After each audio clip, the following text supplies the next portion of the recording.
Bismillahirrahmanirrahim. Assalamualaikum warahmatullahi wabarakatuh, teman-teman. Bertemu lagi bersama saya Muhammad Tegal sini di channel Zero to One.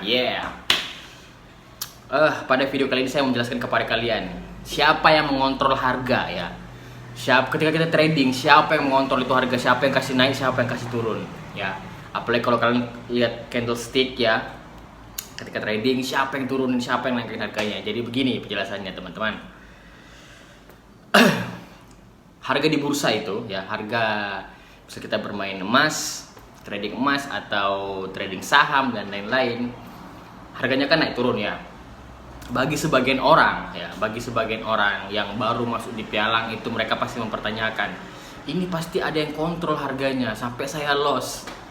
Orang yang nasabah baru masuk ini pasti ada yang kontrol harganya. Ketika saya beli dia turunin, ketika saya ambil sell dia naikin harganya. Itu tidak bisa begitu. Jadi begini penjelasannya.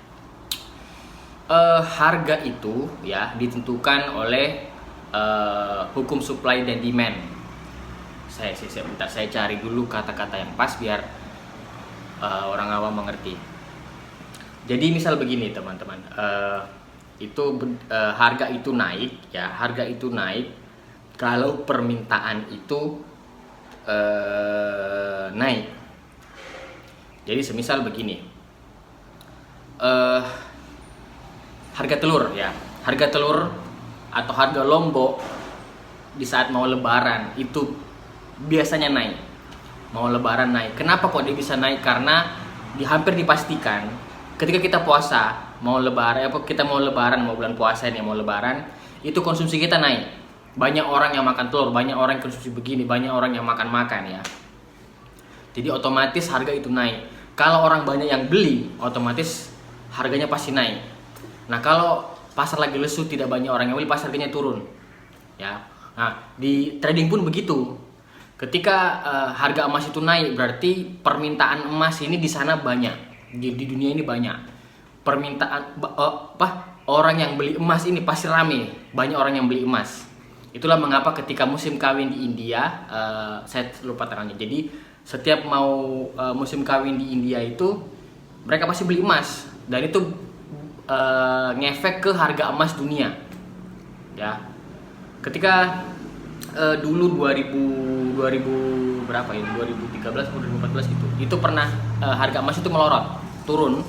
Itu ada yang bilang karena George Soros ya, seorang trader besar itu dia menjual emasnya banyak banget. Ketika dia jual emasnya, itu harga itu pasti otomatis turun karena tidak ada peminat, tidak ada yang beli.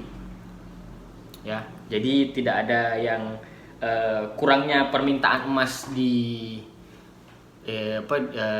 dunia itu berakibat dari harga turunnya harga emas. Itu begitu pun sebaliknya, ketika banyak orang yang minta, banyak orang pengen beli, semakin naik harganya. Sama seperti kalau kalian beli sepatu ya, beli sepatu yang anak-anak muda sekarang itu, kalau sepatu Kompas ya peminatnya banyak, otomatis harganya pun pasti naik, apalagi kalau itu barang limited ya. Jadi kalau ada yang bicara emas ini dikontrol harganya sama ini, ketika saya ambil buy harganya langsung turun, ini pasti ada permainan. Bukan teman-teman. Jadi harga itu ya, harga yang ada di trading itu kalian bisa compare dengan live chart. Bisa di googling aja harga emas, live chartnya seperti apa, pasti ada kok, bisa di searching. Nah itu sama harganya ya, sama harganya. Jadi yang kalian harus pahami itu tidak ada yang bisa kontrol harga itu ya, kecuali kalau dia memang trader besar, memang trader dia besar, dia punya stok emasnya atau barangnya itu tadi, stok sahamnya itu banyak, dia mau jual itu pasti harga turun. Semua itu dikontrol oleh banyak atau tidaknya permintaan di pasar ya. Jadi harga itu bisa naik kalau permintaannya banyak, orang banyak minat, banyak yang mau beli. Sementara kalau banyak orang yang tidak minat, mereka pada menjual emasnya ya, itu berarti harganya pasti turun. Karena tidak ada itu memang hukum permintaan ya, hukum supply and demand, seperti itu teman-teman. Jadi jangan berprasangka buruk bahwa ini ada yang kontrol harganya bla bla bla kayak gitu enggak. Itu pure harga dunia dan memang seperti itu. Oke, semoga ini video yang bermanfaat. like video ini kalau kalian suka dan dislike video ini kalau kalian tidak suka. Dan jangan lupa kalau kalian merasa bahwa video ini ada manfaatnya, silahkan share ke teman-temannya ya, share ke sosial medianya. Jangan lupa subscribe kalau kalian suka ya, subscribe biar saya cepat monetize. Kurang beberapa lagi nih biar bisa saya dapat subscribe cukup sampai 1000. Oke, terima kasih teman-teman. Segitu dari saya Motivasi di channel Tuhan. Semoga video ini bermanfaat. Assalamualaikum warahmatullahi wabarakatuh.